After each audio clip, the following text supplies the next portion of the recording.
यमलोक धर्मराज के दरबार में बहुत टेंशन का माहौल था। सारे यमदूत लाइन में खड़े थे और एक दूसरे को तिरछी आंखों से देख रहे थे, लेकिन किसी की भी कुछ कहने या पूछने की हिम्मत नहीं थी। चित्रगुप्त बार बार अपना चश्मा पोंछकर पन्ने पलट रहे थे। उनके आगे रजिस्टरों का पहाड़ सा रखा था। चित्रगुप्त बार बार रजिस्टर पर रजिस्टर देखे जा रहे थे, पर कुछ समझ नहीं आ रहा था।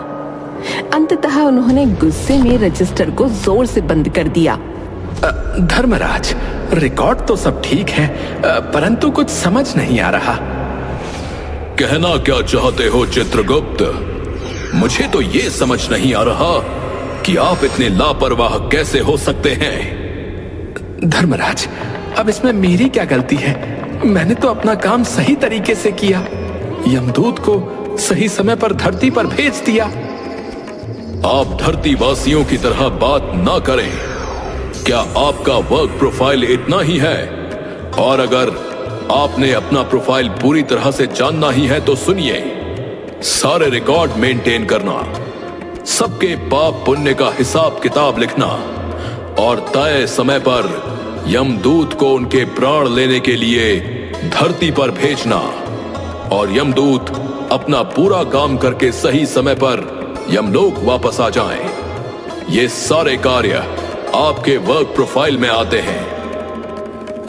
धर्मराज, क्षमा चाहता हूं, लेकिन ये सब मेरे काम में कब शामिल हो गया? ये पता करना आपकी जिम्मेदारी है कि कब, कैसे और क्या हुआ। हम आपको समय पर सैलरी देते हैं, इंक्रीमेंट देते हैं, तो उसके साथ साथ आपकी वर्क प्रोफाइल भी तो बड़ी होती जाएगी।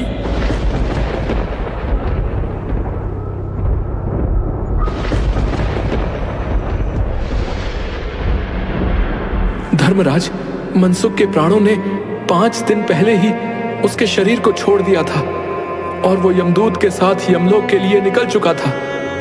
अगर वो धरती से निकल चुका था तो बीच में कहां रह गया?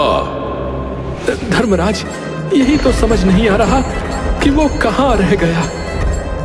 वो यमदूत कहां है? धर्मराज, वो भी लापता है, उसका भी कुछ पता नहीं लग रहा।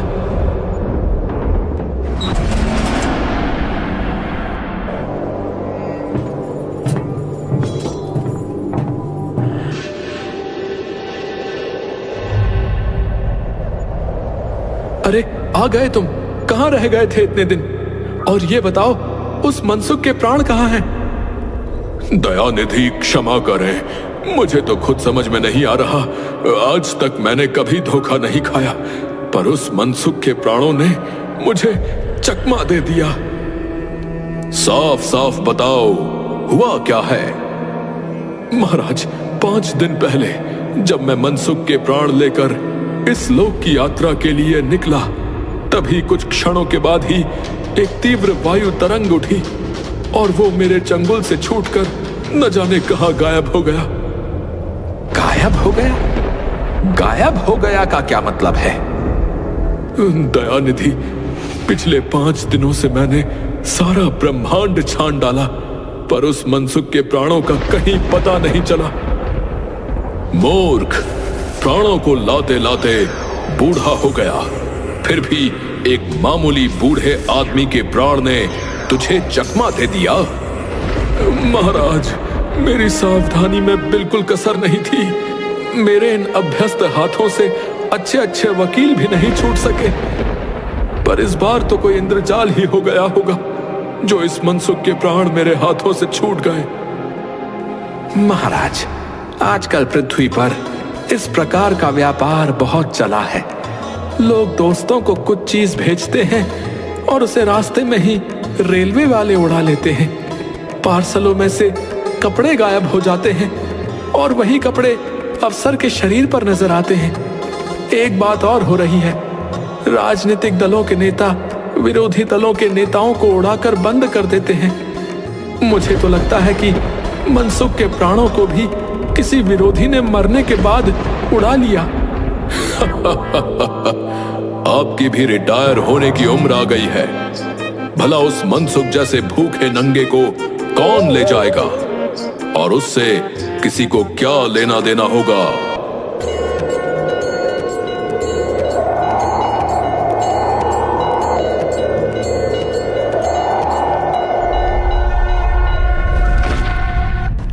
नारायण नारायण, क्या बात है धर्मराज, क्यों चिंतित बैठे हैं? क्या नर्क में निवास स्थान की समस्या अभी हल नहीं हुई? वो समस्या तो कब की हल हो गई मुनिवर। पिछले कुछ सालों में बड़े ही गुणी कलाकार आए हैं हमारे नर्क में। इमारत के ठेकेदार जिन्होंने पूरे पैसे लेकर रद्दी इमारतें बनाई। बड़े बड़े इंजीनियर भी आ गए हैं जिन्होंने ठेकेदारों से मिलकर पंचवर्षीय योजनाओं का पैसा खाया। उन सब ने मिलकर नर्क में कुछ ही दिनों में कई नई इमारतें खड़ी कर दी हैं। अब हमारे नर्क में रहने की कोई समस्या नहीं है। नारायण नारायण, ये तो बड़ी अच्छी बात है धर्मराज, परंतु आपके चेहरे को देखकर लगता है कि कोई समस्या है। समस्या बड़ी विकट है नारद मुनि जी। मनसुख नाम के एक आदमी की 5 दिन पहले मृत्यु हुई है। उस आदमी के प्राण 5 दिन पहले उसके शरीर से निकाल लिए गए। ये दूत उसके प्राणों को लाने के लिए गया था। नारायण नारायण, इसमें उलझन क्या है? ये तो आपका नित्य का काम है धर्मराज। उस मनसुख के प्राणों ने बीच रास्ते में ही हमारे दूत को चकमा दे दिया। इसने सारा ब्रह्मांड छान डाला, पर वो कहीं नहीं मिला। अब अगर ऐसा होने लगेगा तो पाप पुण्य का भेद ही मिट जाएगा। नारायण नारायण, ऐसा तो नहीं कि मनसुख का इनकम टैक्स बाकी हो और इनकम टैक्स वालों ने उसे रास्ते में ही उड़ा लिया हो। इनकम होती तो टैक्स होता ना, भुखमरा था मनसुख। नारायण नारायण, मामला तो बड़ा दिलचस्प है। आप मुझे उसका पता बता दीजिए, मैं पृथ्वी पर चक्कर लगा कर आता हूं। मनसुख नाम था उसका। ललितपुर शहर में मोहनलालपुर मोहल्ले में नाले के पास एक कमरे के टूटे फूटे मकान में अपने परिवार के साथ रहता था। पत्नी, 2 लड़के और एक लड़की थी। उसकी उम्र लगभग 75 साल थी। मकान भी किराए का है। पिछले 1 साल से किराया नहीं दिया था उसने। नारायण नारायण, अगर लुच्चा मकान मालिक होगा तो अब तक तो उसके परिवार को निकाल बाहर फेंक चुका होगा। फिर भी मैं देखता हूं उस पते पर जाकर।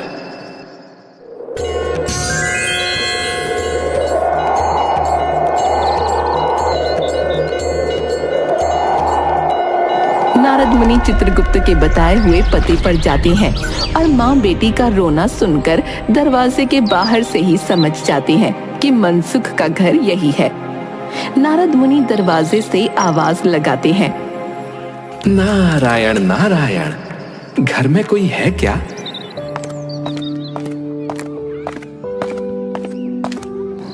आगे जाओ महाराज, हमारे घर में शोक है, हम तुम्हें कुछ नहीं दे सकते।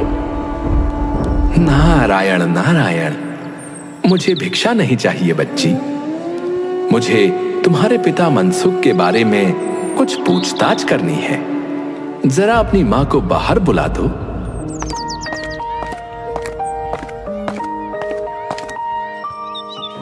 कहो महाराज, क्या बात है?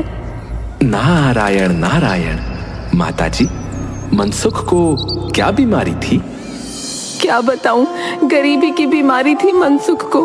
5 साल हो गए थे रिटायर हुए, लेकिन पेंशन अभी तक मिलना नहीं शुरू हुई थी।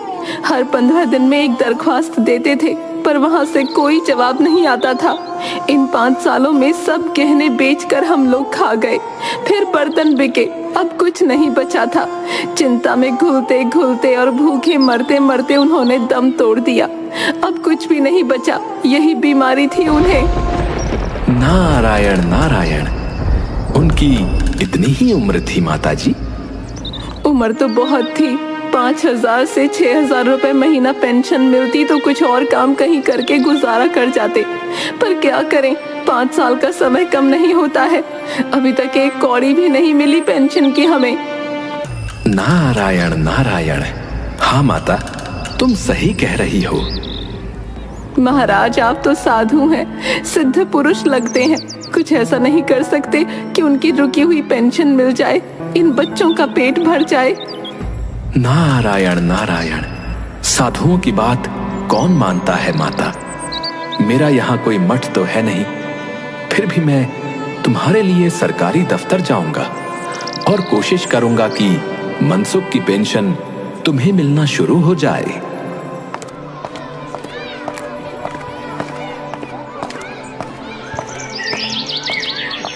नारद मुनि वहां से सीधा सरकारी दफ्तर पहुंच जाते हैं। वहां कमरे में बैठे बाबू से मनसुख के बारे में पूछते हैं। अरे ऐसा है, मनसुख ने पेंशन के लिए दरख्वास्त तो बहुत भेजी, पर उन पर जो है वजन कभी नहीं रखा, समझे। 1 मिनट, इसलिए वो सारी दरख्वास्त कहीं उड़ गई होगी। नारायण नारायण। भाई, यहाँ पर तुम्हारे सामने इतना सारा पेपर वेट तो रखा है, इन्हें क्यों नहीं रख दिया था तुमने? अब आप साधु हैं महाराज, दुनियादारी समझ में नहीं आएगी आपके। 1 मिनट। हाँ, दस्तावेज पेपर वेट से नहीं दबता। खैर, आप जो है उस कमरे में बैठे बाबू से मिली है। नारद मुनि बड़े बाबू के पास जाते हैं। बड़े बाबू उन्हें दूसरे बाबू के पास भेजते हैं, दूसरा तीसरे के पास और तीसरा चौथे के पास। इस तरह बेचारे नारद मुनि 10 बाबुओं के और अफसरों के पास घूमकर एक चपरासी के पास जाकर बैठ जाते हैं। महाराज, अरे आप क्यों इस झंझट में पड़ गए? अगर आप साल भर भी यहाँ चक्कर लगाते रहे तो भी काम नहीं होगा। हाँ। नारायण नारायण। तुम सही कहते हो भाई, परंतु क्या कोई तरीका नहीं है? अरे आप सीधे बड़े साहब से मिलिए, उन्हें खुश कर दिया तो अभी काम हो जाएगा आपका। हाँ।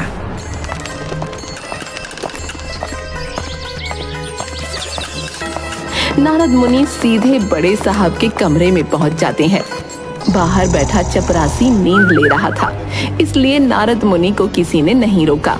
बिना विजिटिंग कार्ड के आए नारद मुनि को देखकर बड़े साहब नाराज होते हुए बोले, अरे अरे अरे, क्या आपने इसे कोई मंदिर समझ लिया है जो मुंह उठाए यहाँ घुसते चले आए? नारायण नारायण। साहब, आप नाराज क्यों होते हैं? दरवाजा खुला था और आपका चपरासी सो रहा था, इसलिए मैं सीधा अंदर चला आया। चिट क्यों नहीं भेजी? नारायण नारायण।